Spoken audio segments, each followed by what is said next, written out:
welcome series of talks.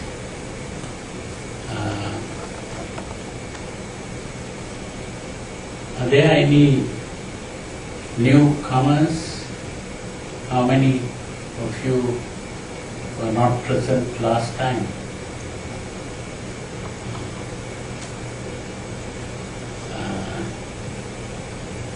This series of talks is actually one built on the other, so that you'll be able to follow this well if you have been following the previous talks. Anyway, you will be able to get at least something out of it. We discussed last time that we were talking about Nirvana or Nibbana in Pali. Nirvana in Sanskrit. This is the goal of the Buddhist, the ultimate goal.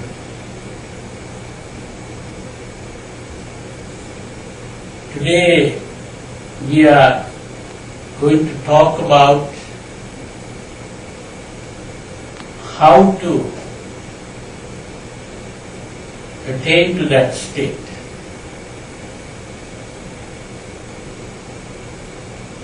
We were speaking about samsara. Samsara is that continuous cycle of birth and death that goes on. And people don't like to die. It is seen as a state of perpetual death. And where we are reborn depends on the kind of life we live. There we are mainly referring to the emotional part of our lives. If we live with bad emotions like anger, greed, passion, lust, fears, worries, anxieties, that can lead us to a bad rebirth. If we live a life with good emotions, in the sense that our mind is calm, tranquil, patient, tolerant, kind, compassionate, that kind of life will lead to a good rebirth.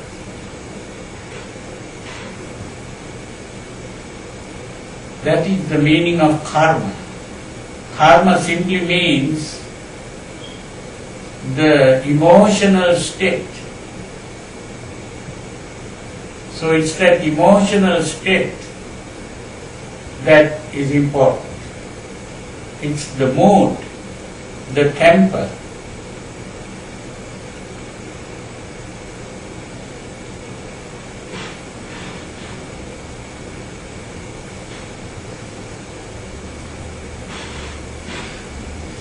We discussed this last time,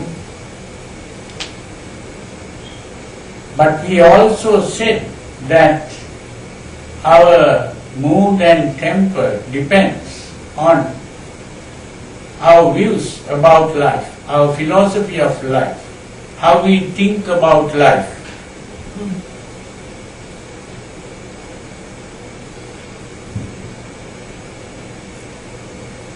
So in order to change our mind, to get the mind to a calm state, we have to change our thinking, our beliefs.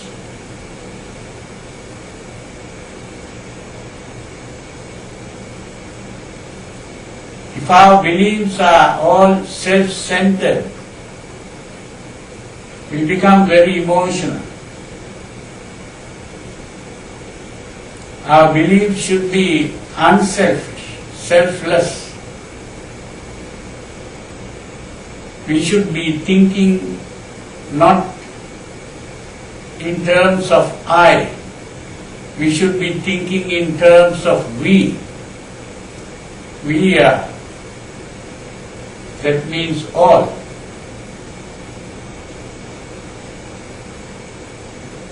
So it is a kind of expansion of consciousness. When we are mainly thinking about ourselves, or just our family, or our nation, or just our race, or something like that, then we are narrow-minded. We have to have a broad mind. Our interest should be all beings, not even just human beings, even animals.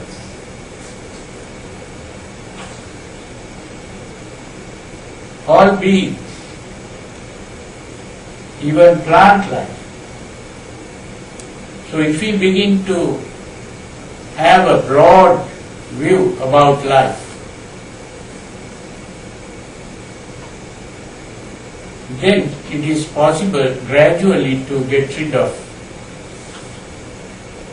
these emotions.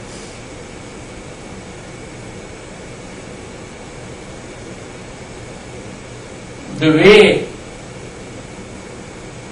out of samsara is what all Indian thinkers were trying to get at.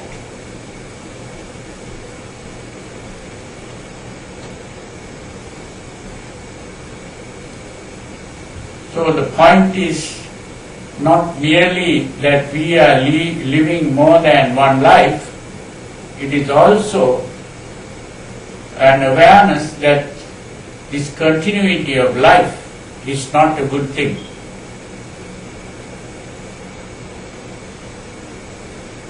So we have to stop this process of rebirth, but we cannot do it till we have got rid of the notion of a self that exists in the world. All self-centered thinking, all selfishness is based on the notion of self.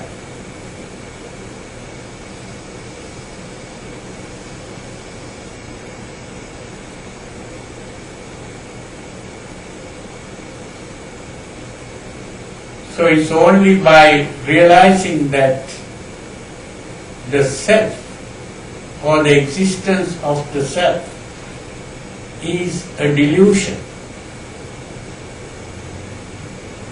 It's not only an illusion, it is a delusion.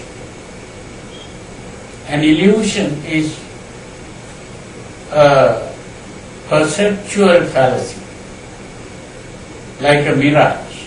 That is an illusion. A delusion is a conceptual fallacy.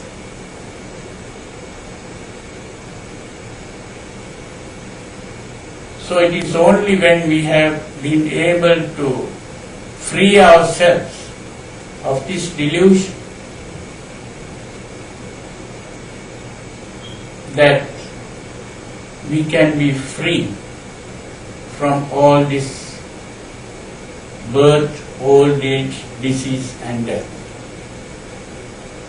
All religions are seeking this, not only Buddhism. All religions are looking for eternal happiness and eternal life. This is because they don't like to die. They don't like to be unhappy.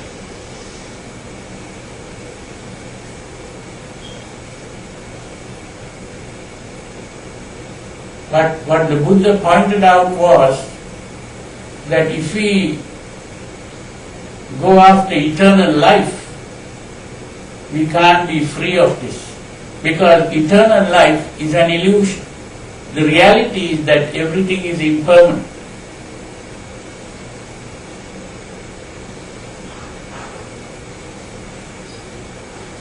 Life and death are not opposites. They are two sides of the same thing. We are born, then we grow old, then we fall sick and die. That is life. So life is a change. It's not a static thing. It's a process of change. Like a wave. It has a beginning and it has an end. The beginning is called birth, the end is called death. And in between is change, the aging process.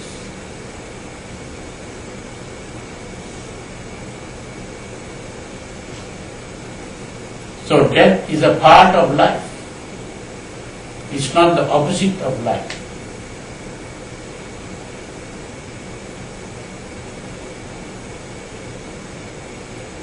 Now the first thing that we have to understand when we begin to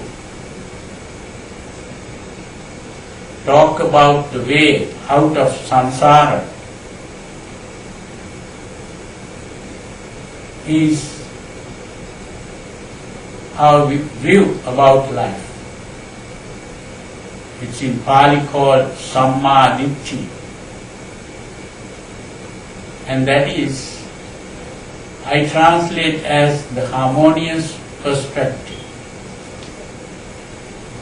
It's a harmonious perspective because it's a perspective that brings about harmony.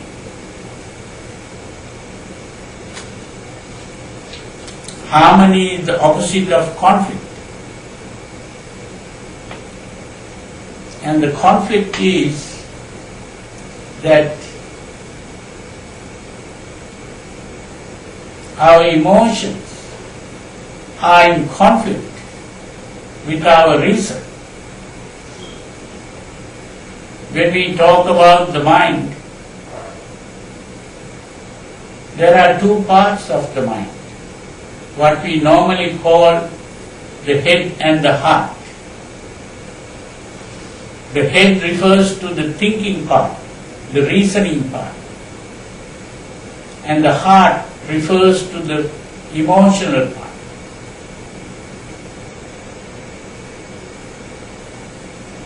Now these emotions are blind, as Sigmund Freud saw it.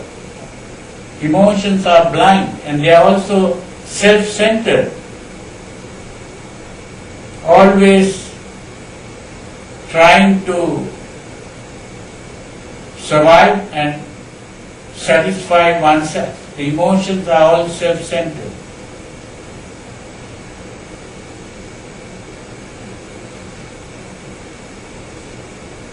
And it is blind. It is the thinking part, the reasoning part, that is aware of the reality around.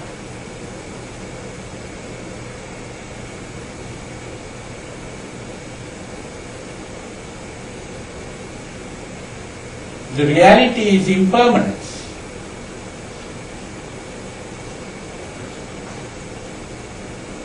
Now the emotions means the basic emotions is the desire for pleasure and the hatred of pain.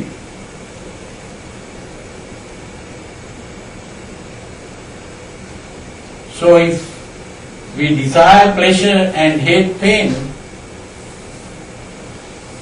what we really need is to have pleasure all the time and to be free of pain all the time.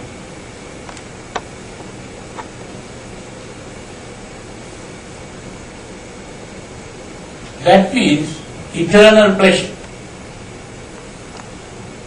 So the goal of the emotions will be eternal pleasure. But reality, our reasoning part of the mind tells us that everything is impermanent. Pleasure and pain are impermanent things.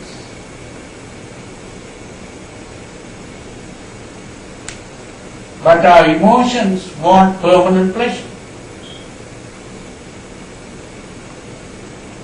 So this is the conflict. Conflict between emotion and reason.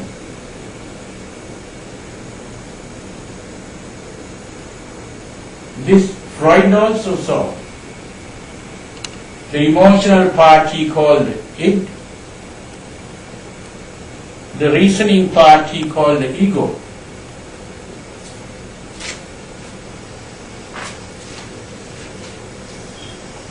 He called the reasoning part the ego because he was influenced by Descartes, who said, I think, therefore I am. So, because he identified the thinking part as the self. But this doesn't mean that he really believed in a self, because he saw the whole personality as a mechanical process.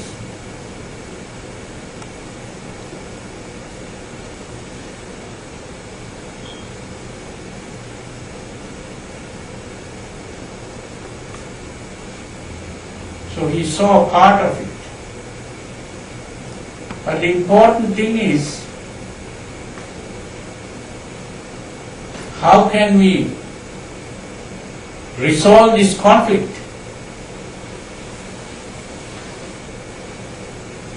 This is what the Buddha pointed out. So this is why this harmonious perspective is called the harmonious perspective, because it is the perspective that resolves the conflict.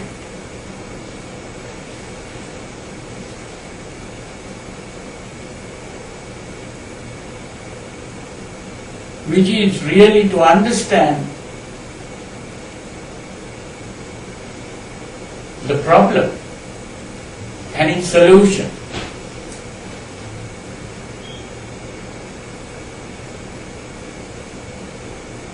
The problem the Buddha called dukkha.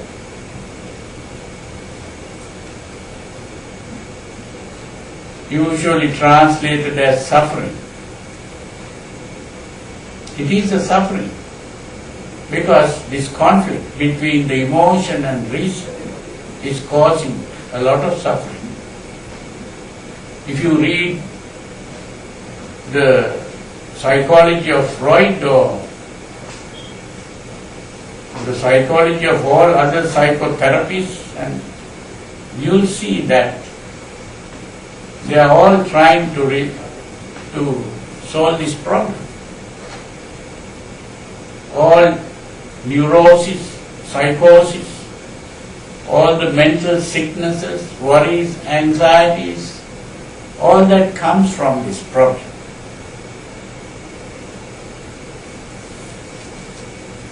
So it is very important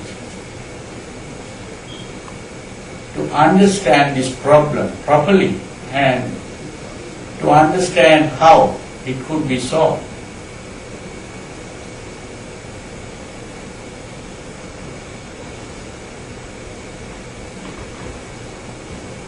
The problem is mainly this conflict.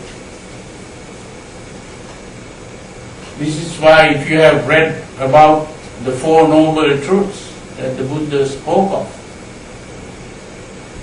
you will find that he's talking about birth, old age, disease and death.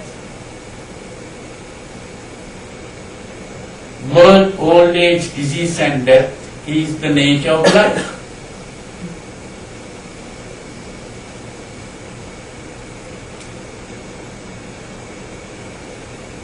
It is not necessary to take these four things, birth, old age, disease and death, as separate things. They are not separate things. They are all one process of change. You start with birth, then you begin to grow old, then you fall sick and die.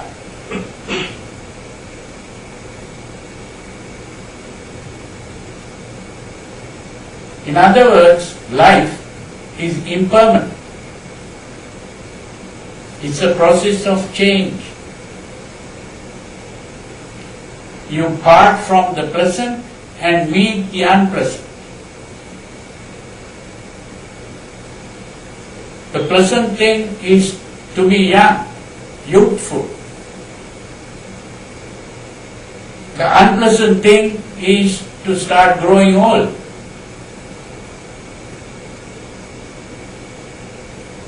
It is pleasant to be healthy. It is unpleasant to be sick. It is pleasant to be alive. It is unpleasant to die. So we have to part from the pleasant and meet the unpleasant.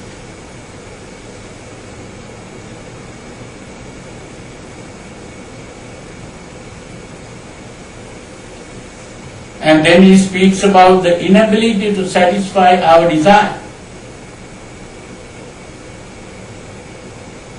What is our desire? The desire is to be young all the time, to be healthy all the time, and to be alive all the time. Eternal youth, eternal health, and eternal life. That's our desire.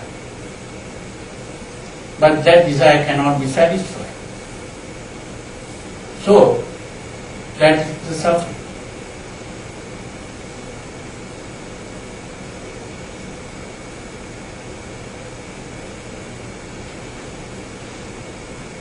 And then Buddha points out the cause of this suffering.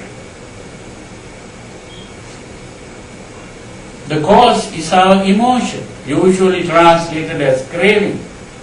It's not just craving, it's simply the emotional urge.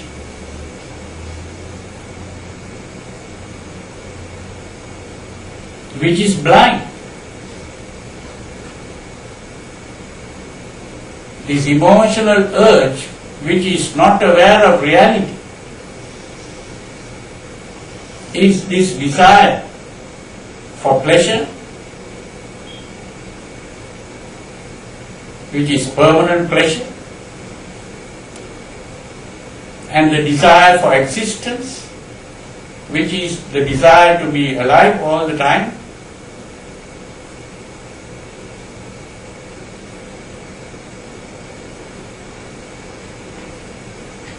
And there is also, when everything fails, there is also a desire to die and die forever.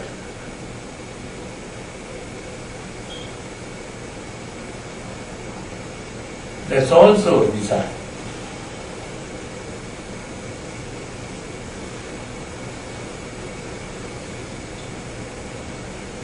That is what you might call a suicidal wish, which Freud also saw.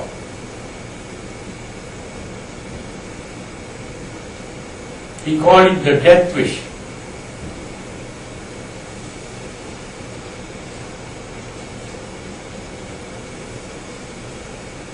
When everything fails, people want to commit suicide.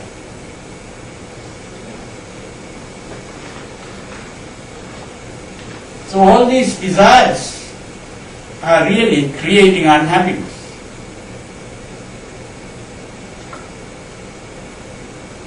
Even if we commit suicide, the problem is not solved. That's the way.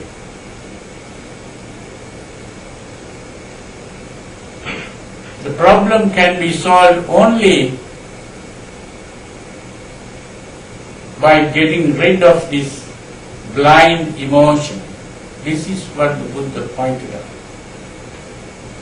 this blind emotion has to be rooted out.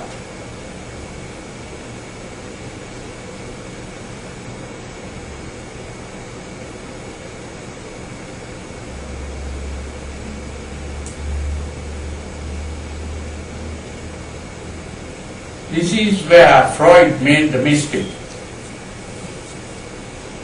He thought the emotions are instincts. Instincts means we are born with it and nothing can be done about it. We cannot remove.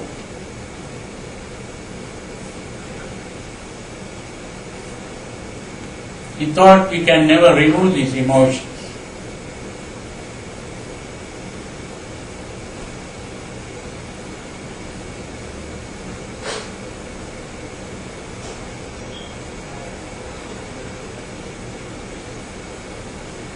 In thinking of emotions, he thought the emotions arise from inside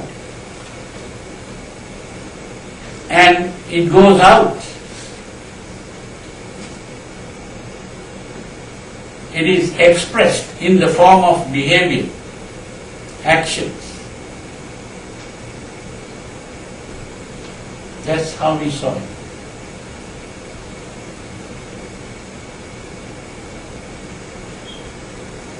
But the Buddha pointed out that the emotions are not born inside. It comes from outside.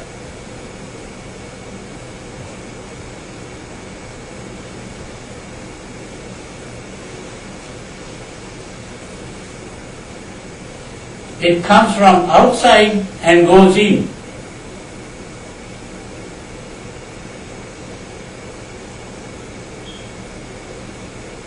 This is the important thing that the Buddha pointed out. And he used a word for it, which means, it's called, the word is asrava. Asrava.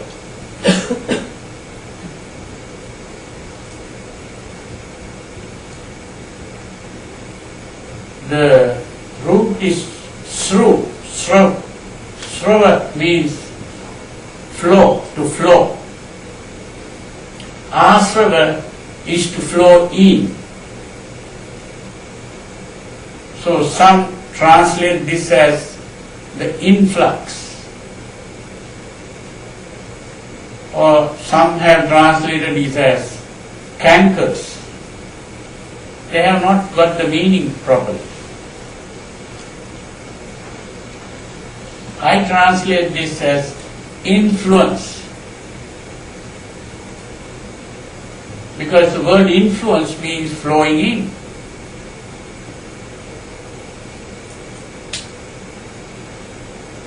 What this means is,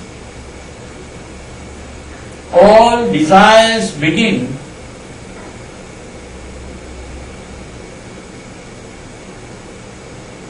as a reaction to sensory stimulation.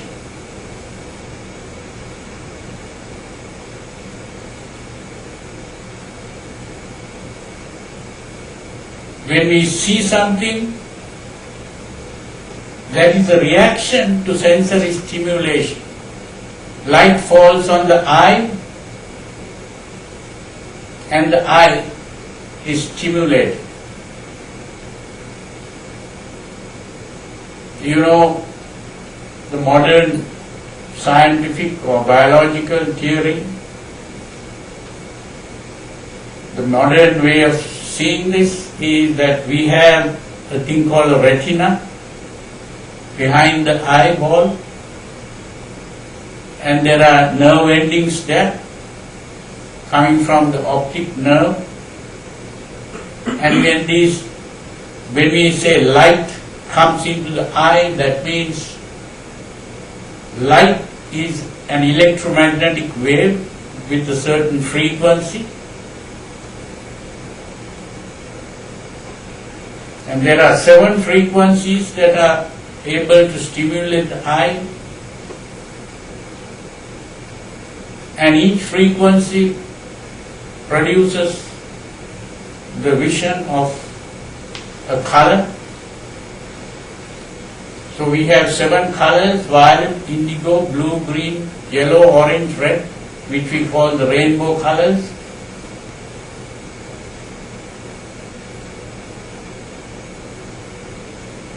So when the electromagnetic wave falls onto the eye, we see colors. So the seeing of colors is a reaction to the stimulus.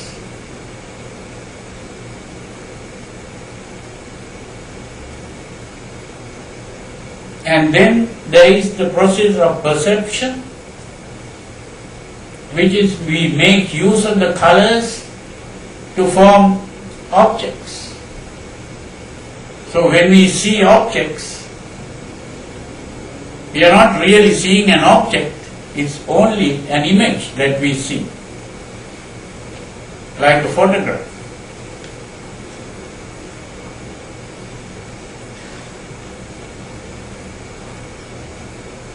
And that is also part of the reaction. And once we see some object, then we begin to interpret that in a certain way. We can see it as something pleasant, or we can see it as something unpleasant, or we can see it as something dangerous. According to how we interpret that, the emotion is aroused. The emotional arousal is simply another message going through the nerves to the glands. The message can go to the adrenal gland if there is something unpleasant or dangerous, or the message can go to the sexual glands. Whatever the message, according to that, the emotion is aroused. It can come in the form of anger, or it can come in the form of fear, or it can come in the form of a sexual desire. Whatever the emotion, it is all started from the stimulation of the senses. So it's coming from outside in. And once the emotion has been aroused,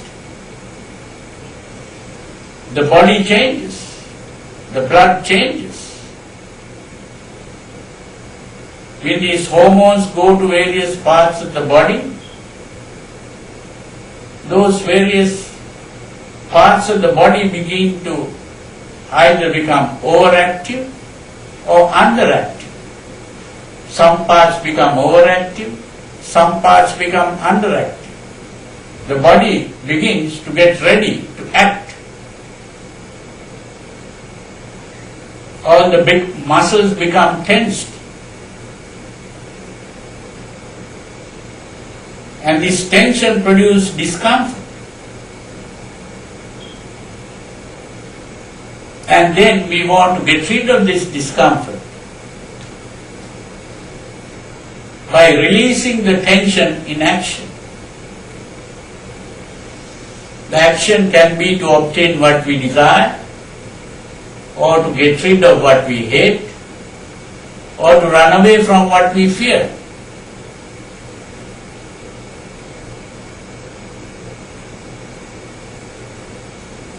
Or if we are unable to do it, we might cry and lament. That's also a way of releasing the tension.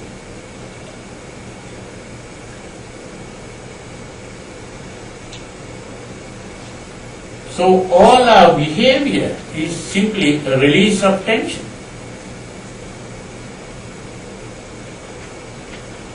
So that whole process started from outside.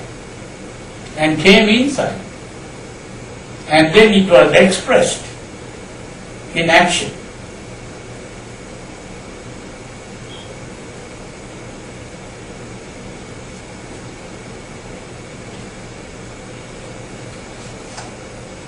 That whole reaction is what is called karma. Karma is not some mysterious force that is coming from outside. It is this reaction of the organism which is karma. It's not some kind of fatalistic law. It is simply that this reaction has consequences. If we are angry and we act in an angry way, it will hurt not only ourselves, it hurts other people also. And if other people are hurt, what do? They also react. And they will begin to hurt us. And therefore, that would be the consequence.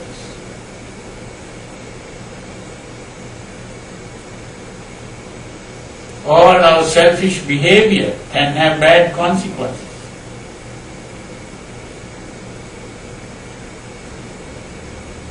In the same way, unselfish behavior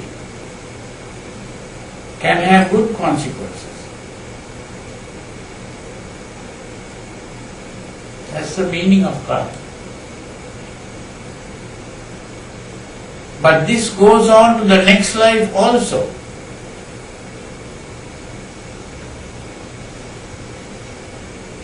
If we die with an emotional state, if we die with anger, or if we die with greed, or passion,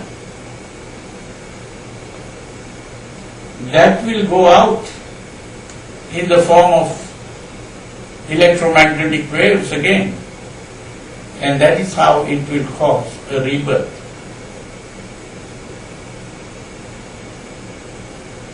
Now today, all brain activity is seen as electrical.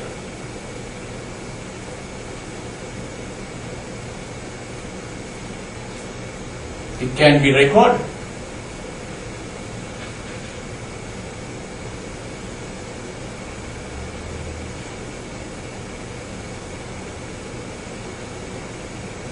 With the electrical encephalograph,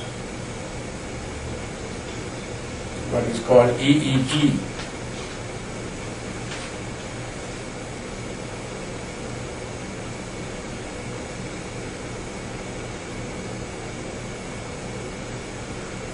So it works like the radio waves. That's how it happens.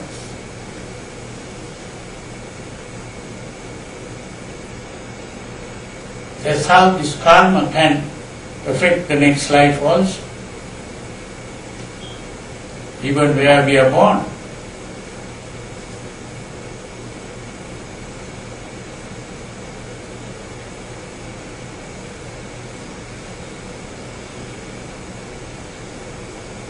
So the important thing is to understand that we are not being controlled by instincts.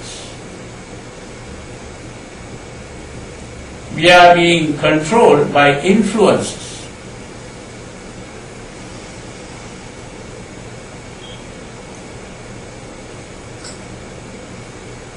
These emotions start from outside. And therefore, it is possible to prevent the emotions coming up. This is what the Buddha discovered. There is a way out of this emotion.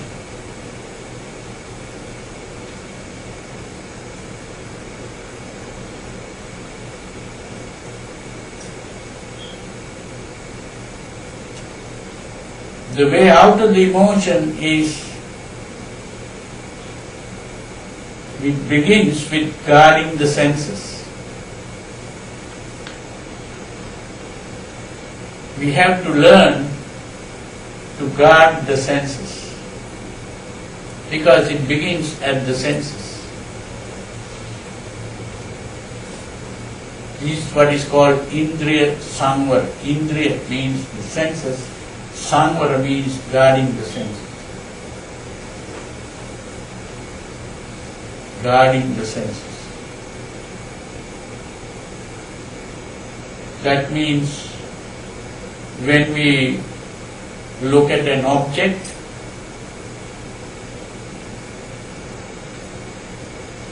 there are three conditions necessary to start the process. One is our eye must be open.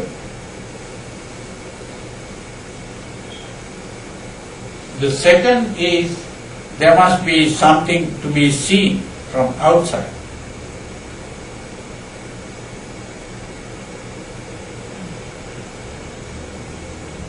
And the third is to be thinking about what is seen.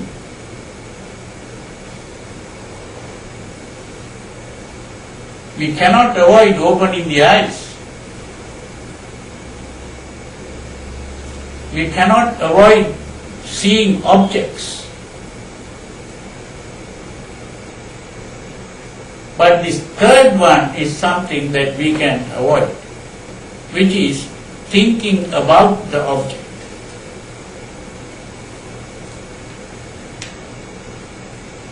Thinking about the object means thinking how pleasant it is, or thinking how unpleasant it is.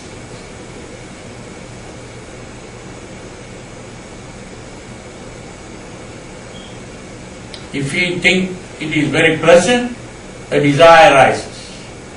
If we think it is unpleasant, a hatred arises.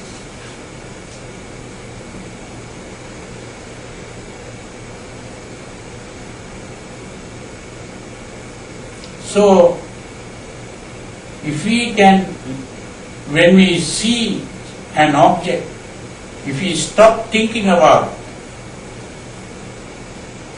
and focus our attention within, instead of focusing our attention on the object, we focus our attention on our reaction to the object.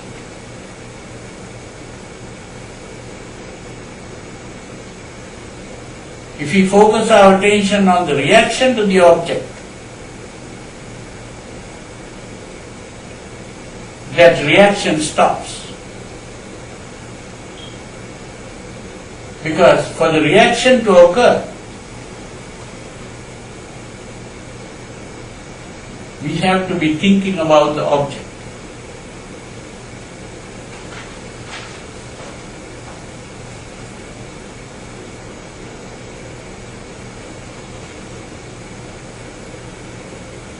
Now, bringing the attention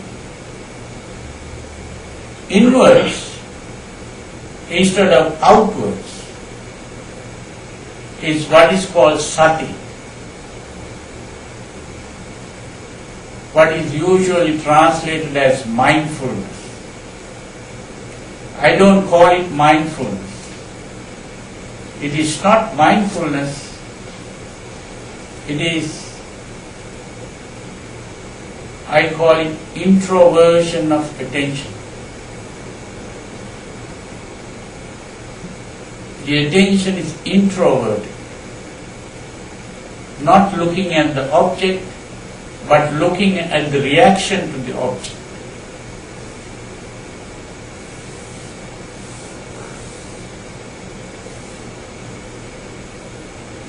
That is the meaning of Satipatthana. Satipatthana, the word Satipatthana is really a combination of two parts, Sati and Upatthana. Sati is attention, Upatthana is turning inwards.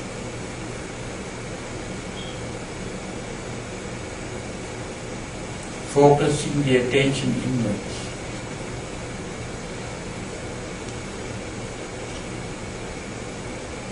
Introversion of attention.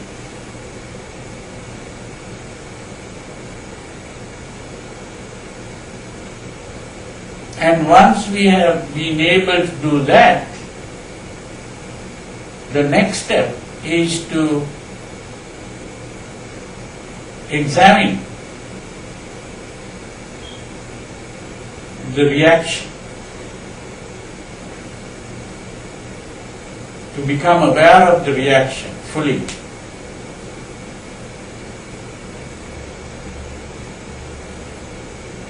So when we become aware of the reaction fully, we become aware of 4 parts of the reaction. The physical part of the reaction, which is seen as awareness of the body.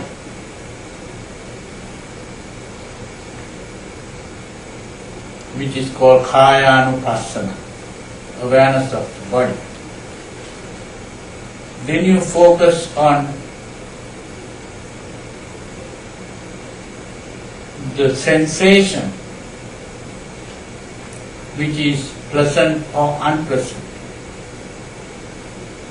or neutral.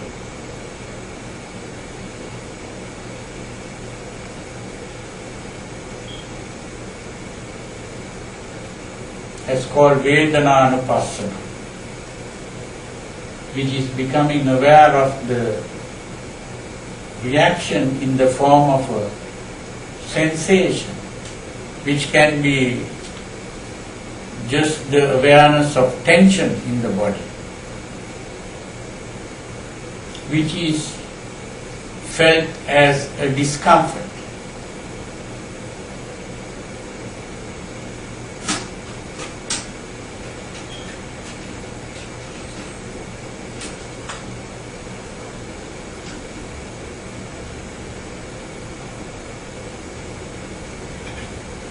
Now when we become aware of the sensation, the next is to become aware of the emotional arousal, which is called the Chittanupassana. Here the emotional arousal may be just very subtle. When the emotion is aroused in a very gross way, you might be aware of it in the form of anger or lust or whatever. But when it is in a subtle form, you are not even aware of it. And so, at this point, you begin to become aware of it. You become aware of the emotion.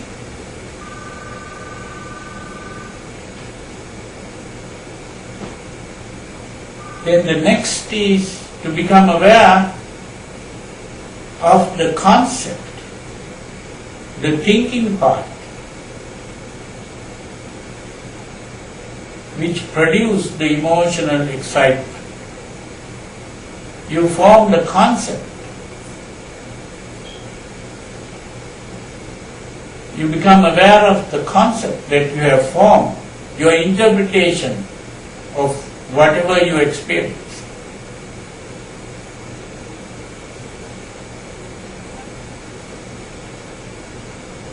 And according to that, your emotion was aroused.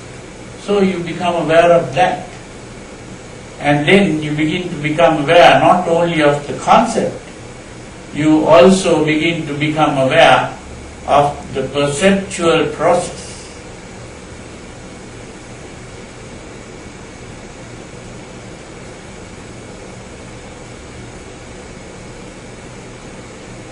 So when you become aware of that whole process, you are aware of the whole reaction.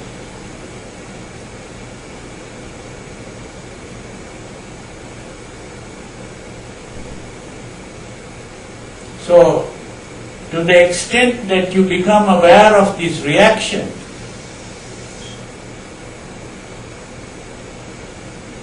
the reaction stops.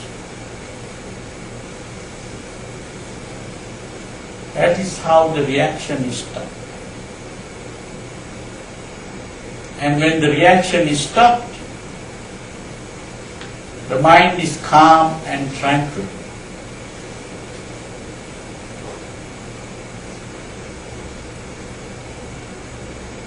That tranquility of mind is what is called samadhi, usually translated as concentration. It is not concentration, it is the stillness of the mind.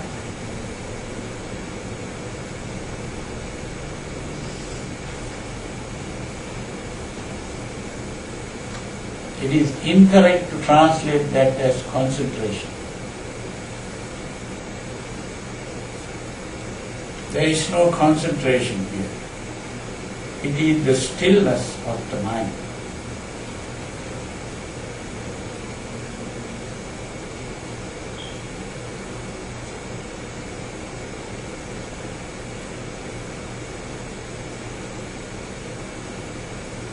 And when you have fully understood this,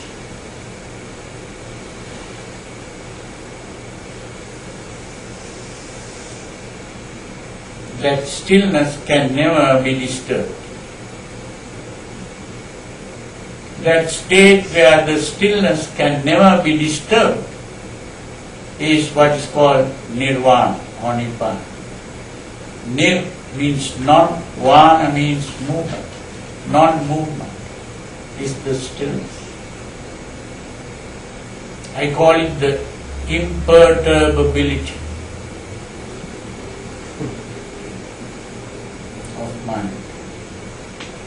The mind can never be disturbed.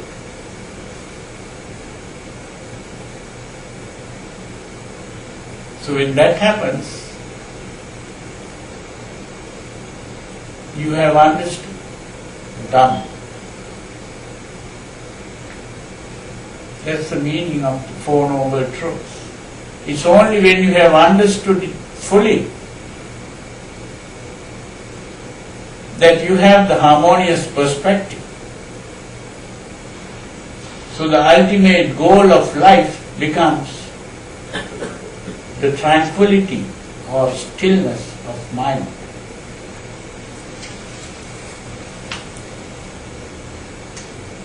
Now Freud saw this to some extent.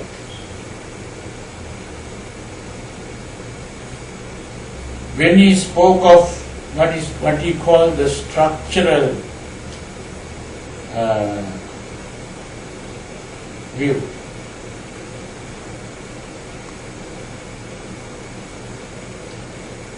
He spoke of three parts of the personality: the id, the ego and the superego. The id was that emotional part, the ego was the rational part, and the superego refers to the conscience.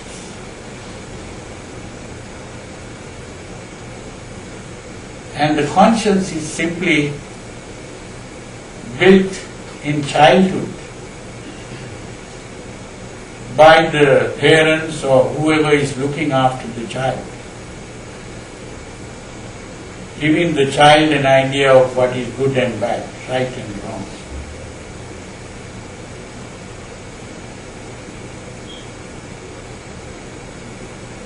Now the child is not able to deal with this emotion and this conflict, and therefore there is this tendency to what is called repression, which is to forget about. Try to forget. Repression is not the same thing as suppression. Repression is unconscious. Suppression can be conscious. So that this repression can lead to neurosis and even psychosis, mental sickness. That's what Freud saw. His aim was to somehow bring this out, what has been forgotten, to bring it out and deal with it.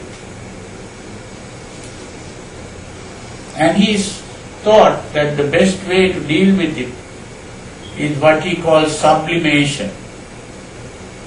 Because he saw that these emotions are instincts, and therefore the emotion can never be removed. And we have to find some way of expressing the emotion. And he called it sublimation, which is to express the emotion in a socially acceptable way.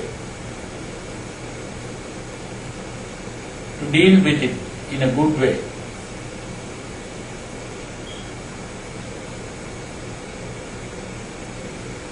But the Buddha pointed out that this emotion is not just something built into the system. It is coming from outside as a reaction, and therefore it can be removed completely.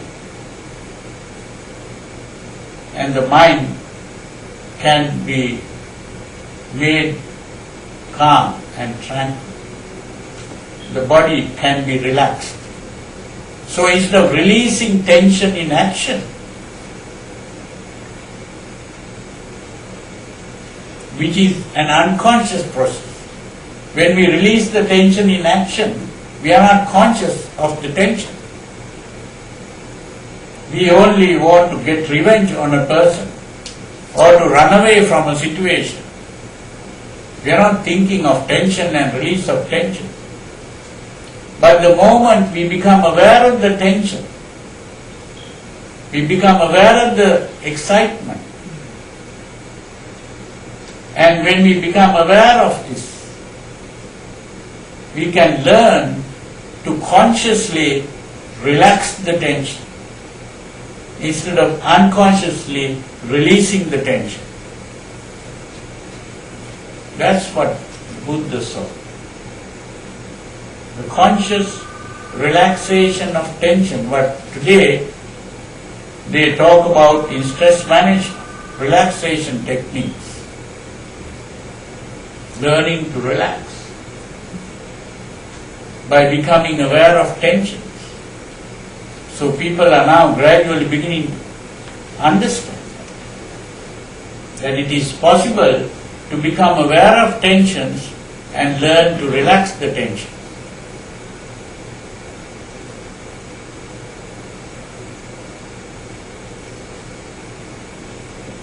And by learning to relax the tension, it's not enough. We also have to learn to control our thoughts. So it is controlling the thoughts that we call meditation.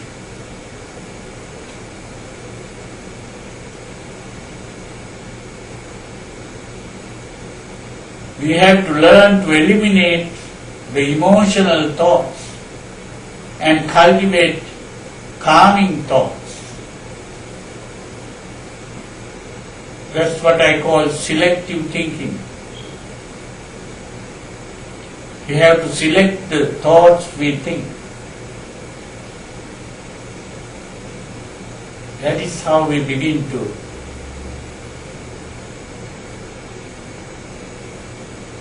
that is about guarding the senses and learning to change the pictures in the mind, the mental pictures.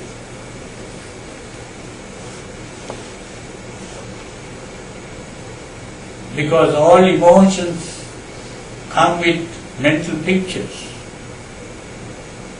And if we hold on to those mental pictures, the emotion will continue.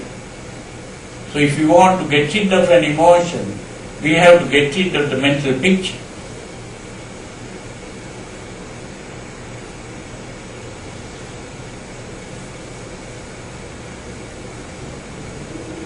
So we can change our mental pictures, like changing channel on TVs. we can learn to change the mental pictures. Instead of just thinking about whatever thought comes into the mind, we can change our thinking.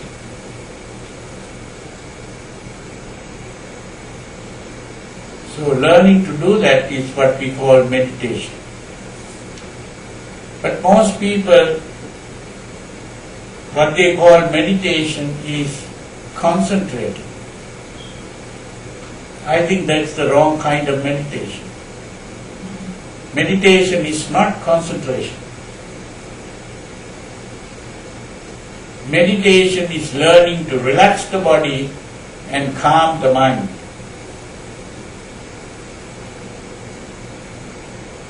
By changing mental pictures.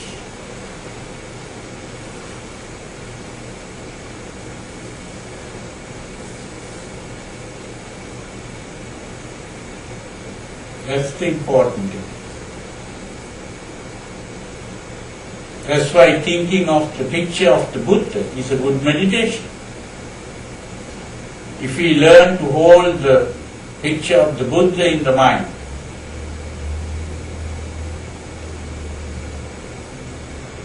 not just looking at a statue and concentrating on the statue, it's simply the idea of the Buddha as a calm, tranquil person, one who is very kind and compassionate.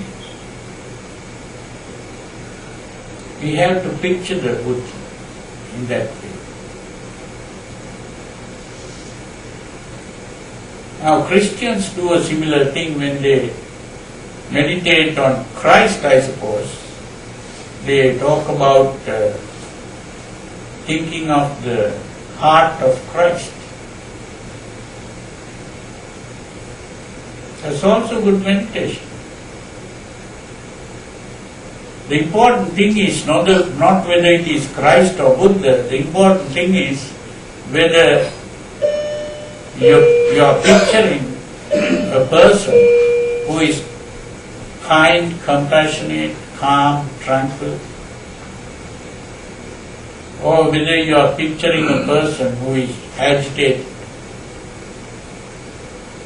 rough, angry. So the moment you picture a person who is calm, tranquil, that's the important thing. So Buddhists think of the Buddha.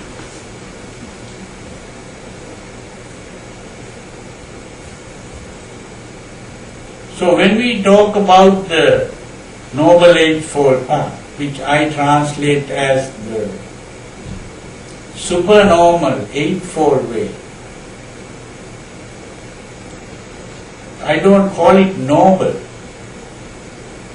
It's not just being noble, it's being supernormal. You are going beyond the normal. It is normal to be angry. It's normal to be frightened. It is normal to have desires, passions, lust. There is nothing abnormal about it. So we are trying to go beyond the normal.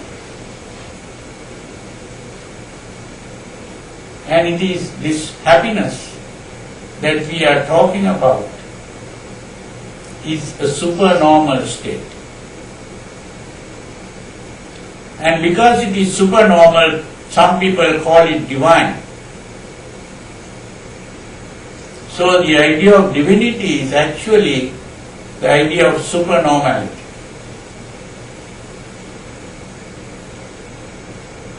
Divinity doesn't mean that it is coming from the Creator or the gods in heaven. It is simply a state that the human being could achieve. It is a supernormal state. The human being himself could reach that highest state of perfection which we see as the Buddha. The Buddha achieved this and taught us how to do it so that we could also achieve that state. So it is not the private property of the Buddha or the creator of the world. It is common and available and accessible to every human being. It is the human potential that can be actualized.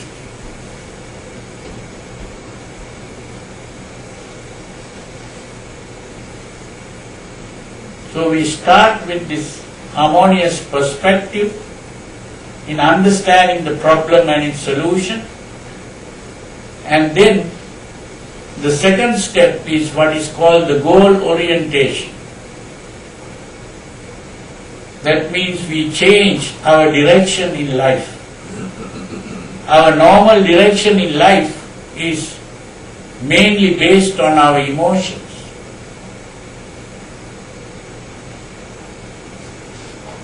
But when we have understood the problem and its solution, our goal is directed by our reasoning, not by the emotion.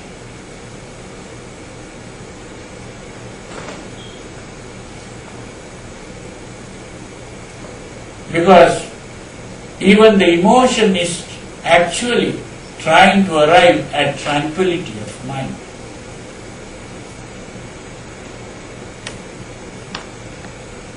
That's the important thing to understand. Tranquility of mind is the goal. So when the goal becomes the tranquility of mind, then our speech becomes calm, courteous, and our actions become calm and courteous. Then our effort is mainly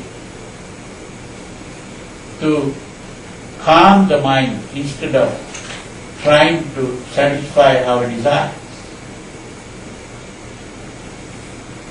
Tranquility being the goal, our effort is to calm the mind.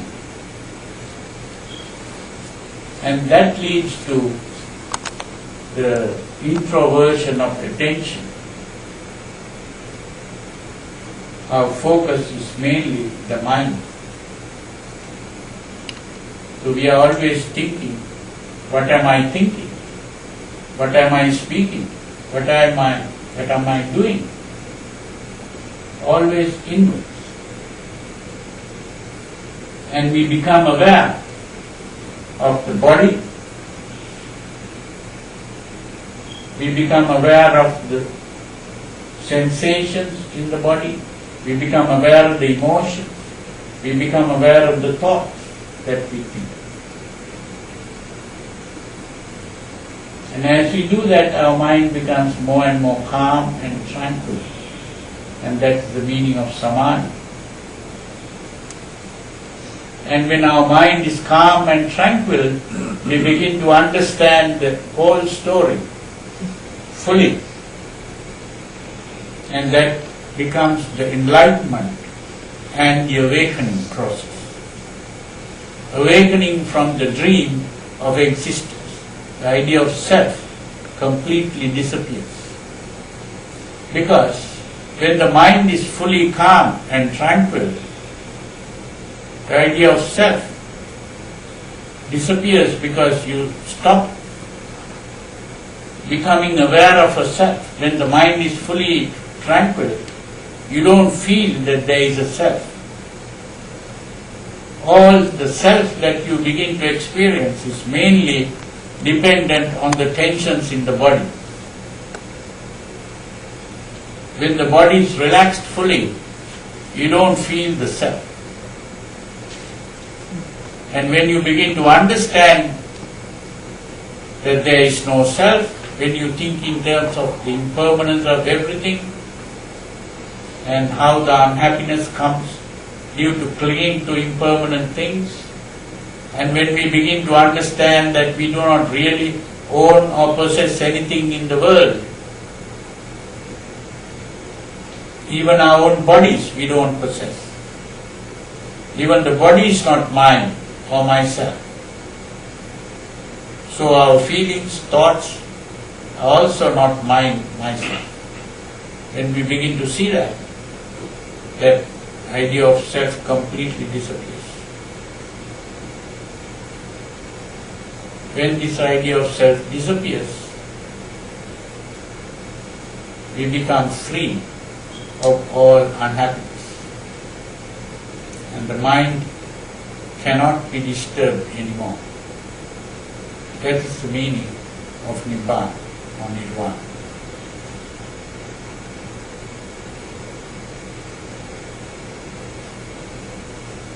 So this in short is the way out of samsara and the attainment of Nibbana.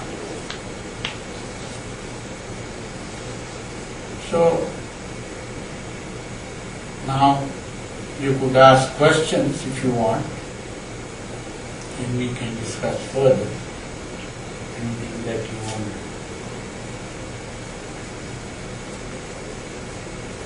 When you ask questions, I can explain things further and you'll be able to understand more clearly certain things that is not very clear to you. Yeah, there's someone there.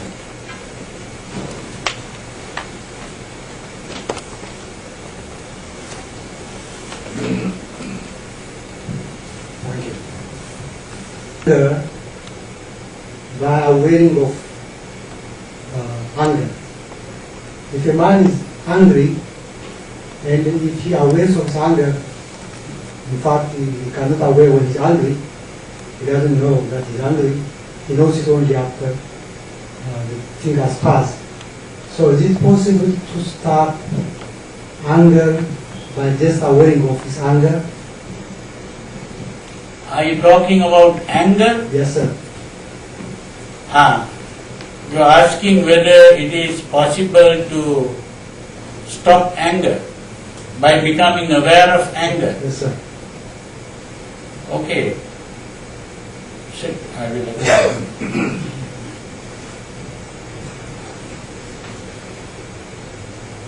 Yes, it is possible to become aware of anger and stop anger by simply becoming aware of anger. But there is a problem here. The problem is, if you have a hot plate and you switch it off, will the heat disappear at once? It won't.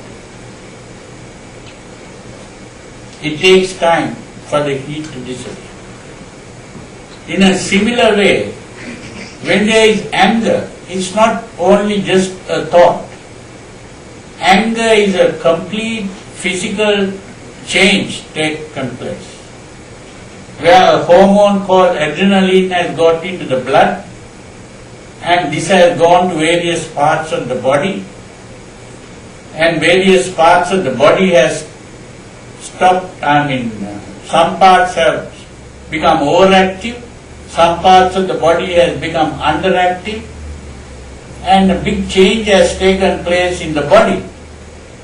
It's a physical change, not just a mental change. So, when I become aware of the anger, and if we keep on watching the anger, it gradually subsides, like the hot plate gradually losing the heat. But if you become impatient, again you become angry, and then adrenaline flows in again. So the important thing is, watch the anger and be patient and wait. Then it disappears. That's how it has to be done. Another way is to get rid of the adrenaline by doing some kind of exercise. You can run or do some kind of play games or do some kind of exercise where the adrenaline will be excreted, sent out of the body quickly. That's the important thing there. And also the other thing is, the anger will remain only as long as you hold on to that picture, mental picture. So you have to take the mind out of the mental picture and observe the anger itself. If you keep holding on to that mental picture, this person did something to me and abused me or insulted me or whatever you are thinking, if you keep on holding that image, mental image, then your anger will not come to an end. That's the way to get rid of anger.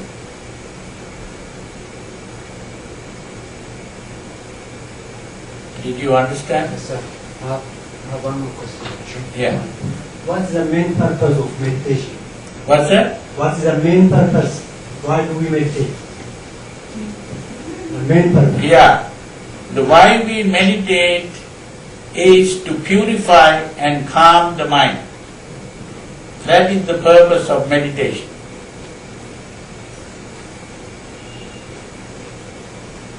Okay?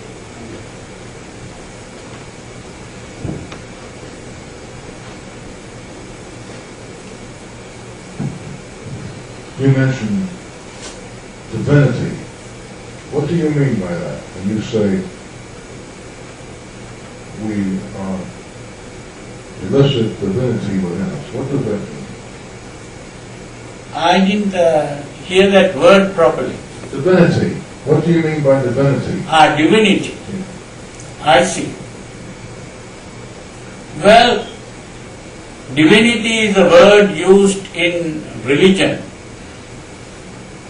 Divinity is used to refer to God and His attributes or qualities. And of course, some people think God simply means the creator of the world. But according to the Buddhist way of thinking, the creator of the world cannot be divine at all, because he has created suffering. So, the only divinity that we can recognize in Buddhism is goodness. And I think this is what all religions are really talking about when they talk about God. God is always seen as one who is good, not one who is bad. We don't think of a bad God. If it is bad, then he should be the devil, not God. So divinity is goodness, really. And when we talk about the devil, we are talking about evil. So good and evil is what we are really referring to in the form of God and the devil. So divinity is simply the goodness, and this goodness of the human being is a supernormal state, because the normal human being is a mixture of both good and bad. So to be divine is to be completely pure in mind, and the purity of mind becomes the divinity. And this is why I think even Jesus said, "Blessed are the pure in heart, for they shall see God." So if you purify your mind, then you will see God within you, not outside. That's the divinity. That's how I understand the word divinity.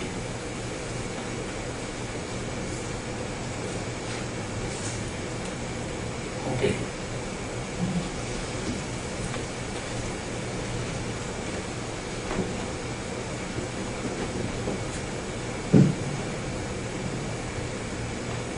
When you were discussing the concept or the practices of Satipatthana, you mentioned 4 foundations of, you didn't want to call it mindfulness, but awareness.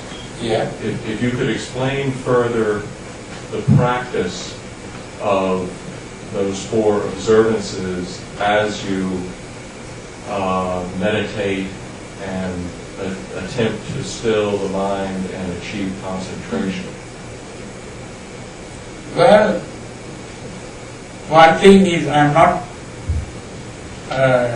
saying that you have to achieve concentration. I said samadhi is not concentration. Samadhi is the tranquility of mind. What we are trying to achieve is not concentration. What we are trying to achieve is tranquility of mind. And the other thing is, I don't think it is correct to get into the practice of Satipatthana, which is what is called mindfulness. That's not the beginning. The beginning is, the whole practice has to be the practice of what is called the Noble Eightfold Path, which I call the Supernormal Eightfold Way. Now the important thing is, you start with the harmonious perspective or the right understanding. That right understanding is the understanding the problem and its solution. Without getting an intellectual understanding of that, your practice won't be very successful. And once you have done that, then comes your goal orientation. You have to change your goal in life. That is what is called Samma Sankappa. Sankappa, usually translated as right goal or right thought or right aspiration or something like that. But I translate it as the right orientation or harmonious orientation. And then comes the harmonious speech, the harmonious action, which is your changing of the behavior. The behavior changes only when the goal has been changed. That's very important. Now some modern psychologists have been talking about the importance of the goal orientation. And it's according to your goal that you begin to behave. So your behavior depends on your goal of life. And that leads to the harmonious practice, which is usually translated as right effort. That harmonious practice has to be done before the sati or mindfulness. I don't call it mindfulness, I call it the introversion of attention. But before you can introvert attention, you have to take your attention away from the external object to which you are reacting. So this is why the harmonious practice has 4 parts. The first part is to guard the senses. The second part is to remove the unwholesome thoughts from the mind, which is to remove the image, the mental image, to change the mental image. And the third part is to focus your attention within. And the fourth part is to maintain the attention within. That's the main thing. And it is by this maintenance of the attention within that leads to what is normally called mindfulness, but what I call the introversion of attention. So focusing the attention within is the important thing there. And when you begin to focus your attention within, the first thing that you become aware of is the physical behavior part of it. How you react physically to what you see or hear or smell, taste, touch. So you have to first gain control over your behavior. That is the body. So you become aware of the body is to become aware of how the reaction takes place in the body. And to become aware, then next is to become aware of your sensations, how you feel in the body. The feeling is actually you are becoming aware of the tensions in the body, which ultimately leads to the action. So once your action has been controlled, then the next step is to become aware of tensions, which are earliest act. And the tension is seen in the form of comfort or discomfort in the body. Becoming aware of the comfort or the discomfort. And once you are aware of that, the next stage is to become aware of the emotional, the subtle emotional excitements. So with the tension comes the emotional excitement. So when you are able to become aware of the emotional, gradual, subtle emotional excitement, then you are also you are aware of the thoughts or the concepts or how you interpret situations. So that is the Dhammanupassana, the fourth one. Usually translated as becoming aware of mental objects or something like that. It's a very bad translation. It's not mental objects, it's simply the concepts. I hope I explained it. Huh? Yeah? Hello, Bhante. My question relates somewhat to what I was asking last week and also to what you were just talking about. Because this is the one area where I have trouble meditating. I understand everything that you're saying about becoming aware of reactions in response to external stimuli. For me, it's when I close my eyes and go into meditation and I'm not responding to external stimuli, it's exactly those internal cognitive representations that you're just talking about that are in many ways I experience as real as reactions to external stimuli. And I think in some way even more real to me.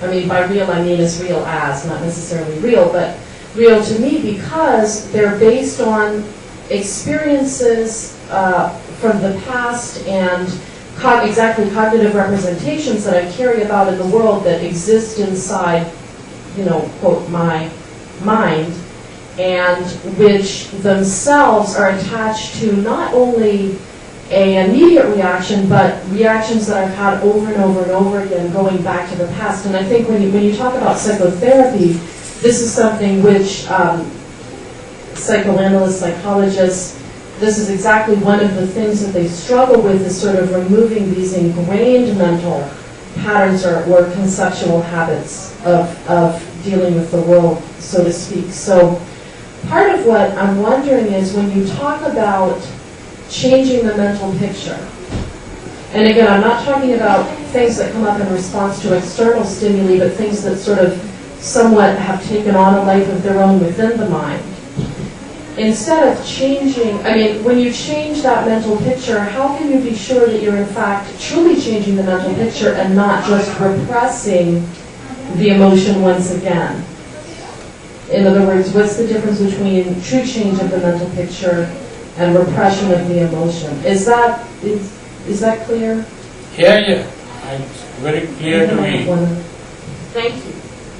Well, the important thing is to understand, if you use the two words, perceptual image and memory image, you will begin to distinguish.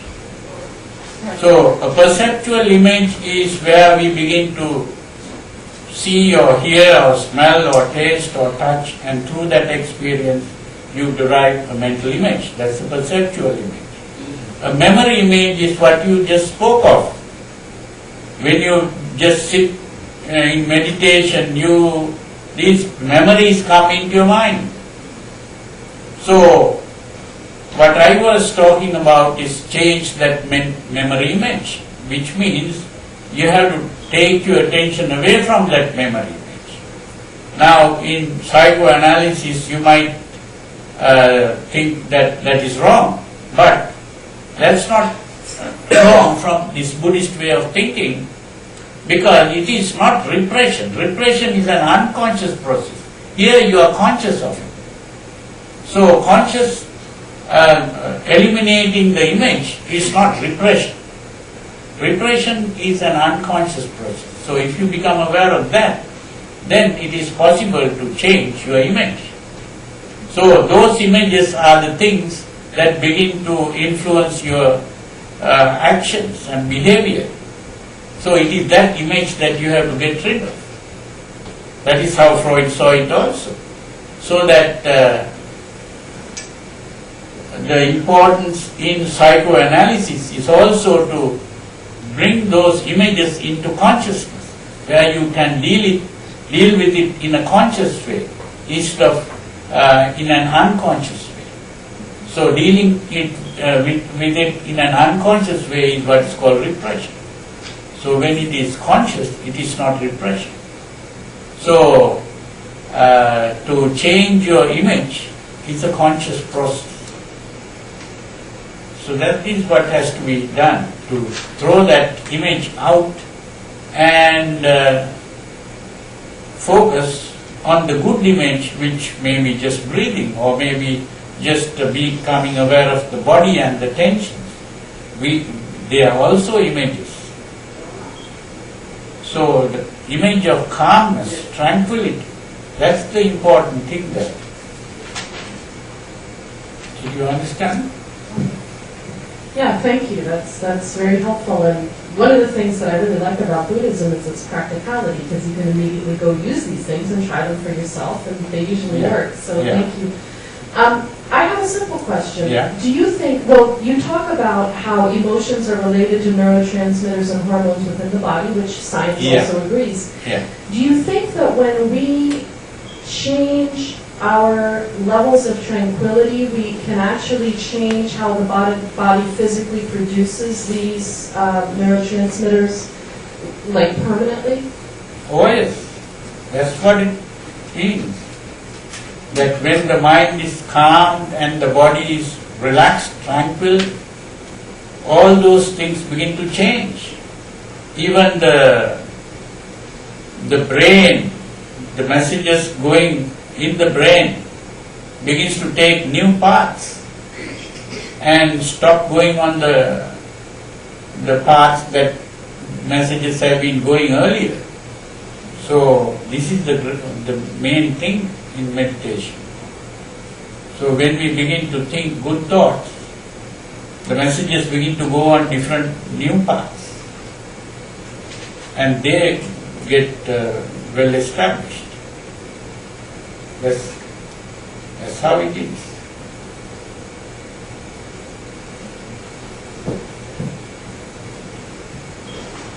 Thank you. I have a question. In those brief moments when I felt the tranquility and the calmness and not attached, I tend to have a moment of realizing the pleasure of that, and also wanting to grasp it towards me, and it immediately disappears. I just wanted to know if you understand what I guess I'm asking, do you have No, any that's okay. suggestions? Yeah. Thank you. The important thing is that the tranquility of mind will give you a feeling of happiness. But if you begin to cling to that, the desire for happiness comes up as an emotion. Again, the happiness disappears. Because the happiness comes due to the relaxation and the calm.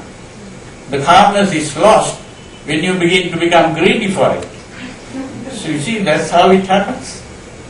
So you have to remain relaxed and calm instead of trying to cling to things.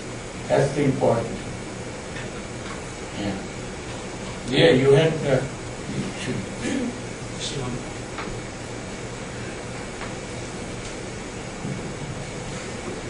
With regard to meditation, you were saying that one should try to introduce positive mental concepts when you have negative thoughts coming in. But isn't the practice of say vipassana about dealing with reality as it is, whatever that comes up, whether it's positive or negative, that you try to sit with it and develop equanimity? That's one part of the question, and the other is in vipassana, shouldn't we try to focus on the sensations on the body and take the attention away from images in the mind? Because by focusing attention on the sensations on the body, you're also able to get away from the various kinds of mental images that come up. And that if we sit, look at the sensations with equanimity, then we can in fact develop that stillness. Well, the thing is, the way you use the words can be a little confusing. The important thing is that what you have to be doing, if you think, is to stop reacting. The important thing is to stop reacting. And therefore, I said you have to guard your senses. Now, guarding the senses means you don't think about the pleasantness of what you see, or pleasantness of what you hear or smell, taste, touch, and even think about memories that come into mind. You don't think about the unpleasantness, and that is how you begin to stop reacting, and you guard your senses. So it is by guarding the senses that way that you begin to acquire the calm state, the tranquility of mind. If you think I am just aware of whatever comes into the mind, that is not going to help. Just being aware of whatever comes into the mind is not the thing to be done. To be aware of is not the main thing. This is why this idea of mindfulness becomes bad. We are not trying to be mindful. We are trying to focus our attention within, which is the reaction to an object rather than the object itself. But before we can do that, we have to learn to take our attention away from the object. If we don't learn to take our attention away from the object, we can't focus it on the reaction to the object. So most people who sometimes teach meditation and practice meditation, they go in the wrong way, because they are caught up with words like mindfulness and concentration. This is the problem. The moment we are caught up with those words, we go in the wrong way. Because somehow some Englishman who began to translate these words into English, these Pali words into English, used the wrong words to translate. And then the other people begin to just blindly follow that and use the same words. They have been continuing to use those words. And as a result, those who begin to seriously practice are misled. This is why I have started using different words to translate this, so that the meaning becomes different. Did you understand that? Or you can say whatever you have to say till it becomes clear to you.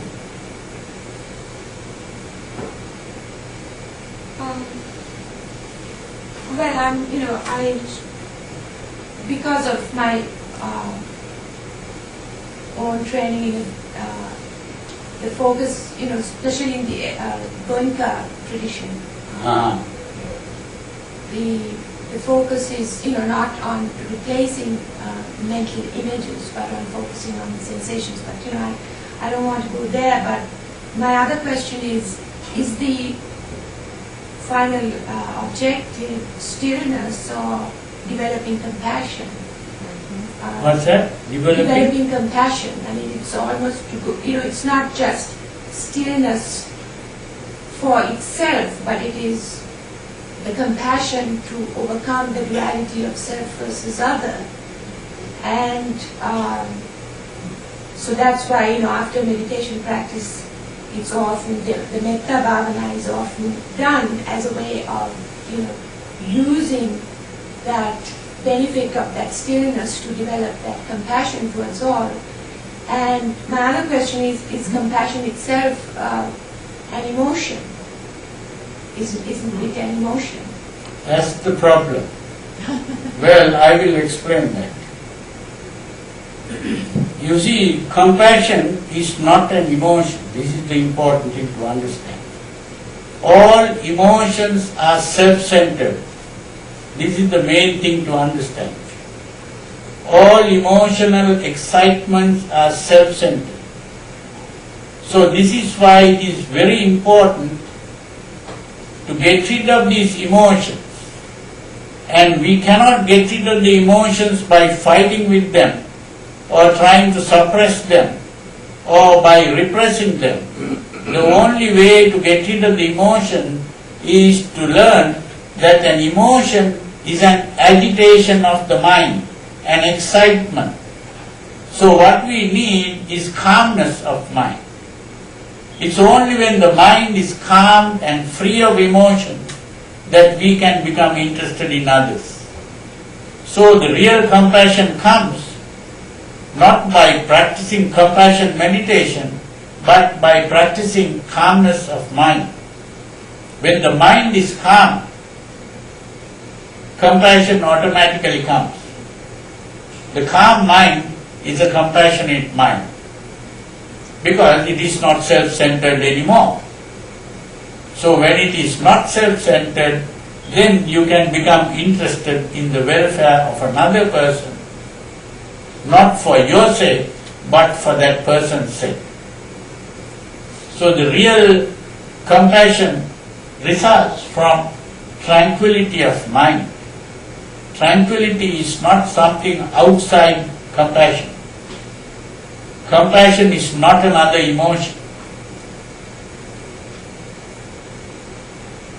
That's the important thing to understand.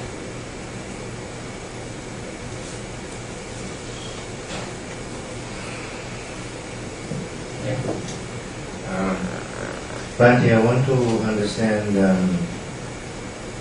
how one begins the process. And you said the beginning is we understand the problem and the solution rather than sati.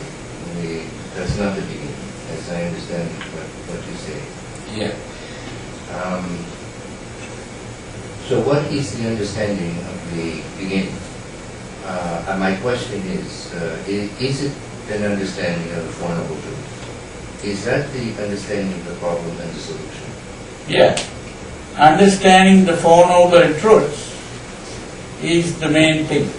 That is the problem and its solution. But it has to be understood properly. Simply reading the book and saying, oh, now I know, is not enough. You have to understand it fully so that you can see how that applies to your own problems. So the Dhamma is like a light. When you are in the dark, you switch on the light, you can see what is around you. So in a similar way, the Four Noble Truths is like a light that shows what is happening to you, what is your problem. So you have to understand your problem in the light of the Four Noble Truths. That's the important thing. And then you begin to see the cause of the problem and its solution. You have to see that the problem is created by your emotion, your blind emotion that is seeking unreality. So it's just trying to seek a goal that is unreal. So you have to seek a realistic goal, and that is to be guided not by your emotion but by your reason, your thinking. That's how it works. So is a realistic goal then taking the attention away from what you were saying earlier?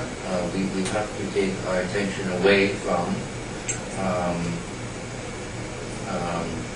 the object that is creating emotions for us. Now, my question is... You can't say the object is creating the emotion. You are reacting Yes, to the object. stimuli, yes. Yeah. How would you say one would do that? How would we take, what would be the first step I could take in practice now, in developing the skill of successfully taking my attention away from that reaction? Well, how do I do that? Now, first thing is to understand your problem fully, and the understanding leads to a goal orientation.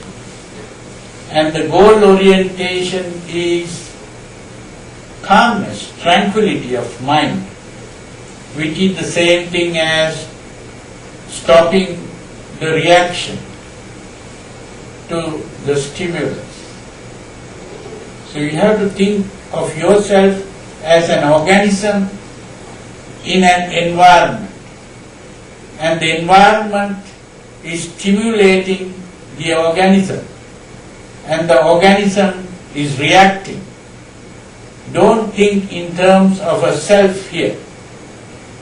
You think of yourself as an organism in an environment. So this organism is reacting. So the reaction, as you observe at the beginning, is in the form of behavior, in the form of actions, not even in the form of thoughts. You are seeing the reaction as physical behavior, as your speech and as your actions. So when someone says something, you begin to answer in the form of speech. Or when you observe something, you might even come out with a verbal expression. This is happening here. Or you might take action as a physical action. You might run, or you might fight, or you might do all kinds of things. That is your action. So that action you have to observe and stop the action. As you observe that action, you can stop it. When you observe your speech, you can stop it. So the main thing is to observe what is happening and stop it. That is where you start with the first part of the Noble Eightfold Path, which is your perspective, which is your understanding of the problem and its solution. Then the second step is the goal orientation, which is calmness, tranquility. And the third step is the right speech. The fourth step is the right action. And the fifth step, usually translated as right livelihood, I think is not the right translation. It's right living, which is the right lifestyle. What modern psychologists like really Adler use that word lifestyle. And so Lifestyle is simply how you are living, which is in terms of your goal in life. What is your goal in life, which was already determined at the second step. So, in other words, you are living a calm life. And then, once you have done that, then the next step is the harmonious practice, what is called right effort, which is to take your attention away from the objects. What you see, what you hear, what you smell, what you taste, what you touch. You take your attention away from those things. That's the main thing. And then you deal with the memories that come into your mind. That is the memory image you are dealing with. Earlier you were dealing with the perceptual image, which is whenever you hear music, you don't think about it. You don't focus on it. When you see something beautiful, you don't focus on that. When you get a good smell, you don't focus on that. When you get a good taste, you don't focus on that. When you get a good feeling in the body, you don't focus on that. So that was the perceptual image. And then you are now dealing with the memory image, the second step, which is whenever memories come into your mind, when you are thinking of something that happened in the past, you don't focus on that again. Take your mind away from that. And then your mind is now mainly on the reaction. You are mainly focusing on the reaction rather than the object to which you are reacting. And that is how you get into what is called sati. Not mindfulness, but introversion of attention. You focus your attention on how your body becomes tensed and there is an urge to act, but you don't act now. You just relax. And then you become aware of the emotions, subtle emotions that come up, and you don't get excited. As you observe it, relax and calm your mind. And then you begin to observe the thoughts that come into your mind, how you interpret situations. So you become aware of your interpretation of your situations, whatever situation that arises. And calm the mind again. And you keep on doing that. And that is how you gradually enter samadhi. Samadhi is not a hypnotic state. Samadhi is not a trance. It is a state of relaxation and calmness of mind. Tranquility of mind. It is not concentration. It is simply tranquility of mind. You don't have to be sitting all the time to be in samadhi. You can be in samadhi standing while walking or lying down. So samadhi is not a hypnotic trance. It's very important to understand that. But those who begin to practice concentration enter the hypnotic state because that is the way to hypnotize. That is the Braid's method of hypnosis. Braid was the person who coined the word hypnosis. He was the person who discovered hypnosis. So, his method of hypnosis was to get a person to concentrate on an object. So, if people begin to call that meditation, then meditation becomes hypnosis. So, the important thing is not concentration, no. It's relaxation and calm. That is what meditation is. And purifying the mind of emotional thoughts, freeing the mind of emotional images that produce emotional excitement. That's the main thing. Yeah. So is how I begin then. So is how I begin then is to cultivate and perfect samadhi. after coming. And Yeah, That's that's right. the beginning of all this work that lies ahead. Samadhi. Each one. It is only when the mind is calm that you can get insight. Some people talk about getting insight without samadhi. That is not true. You cannot get insight without the mind being calm. The mind has to be calm before it can become aware of the realities. Otherwise, you can get an intellectual view about reality, but it is simply an intellectual concept. It is not a real insight. It's not a real understanding.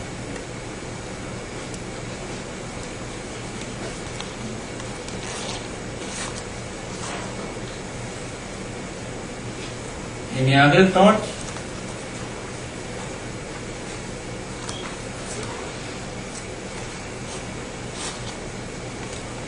No more questions, huh? Well, if you have no more questions, we'll bring this to an end. And so, I will chant a blessing to bring you good health and happiness and progress on your path. Bring your hands, palms together and listen with devotion. Bhavatu sabba mangalam rakkantu sabba devata sabba buddhanubhavena sada sutti bhavantu te. Bhavatu sabba mangalam rakkantu sabba devata sabba dhammanubhavena sada sutti bhavantu te. Bhavatu sabba mangalam rakkantu sabba devata sabba sanghanubhavena sada sutti bhavantu te. May you all be well, comfortable, peaceful. May you be able to attain the highest peace of Nibbana. Sadhu.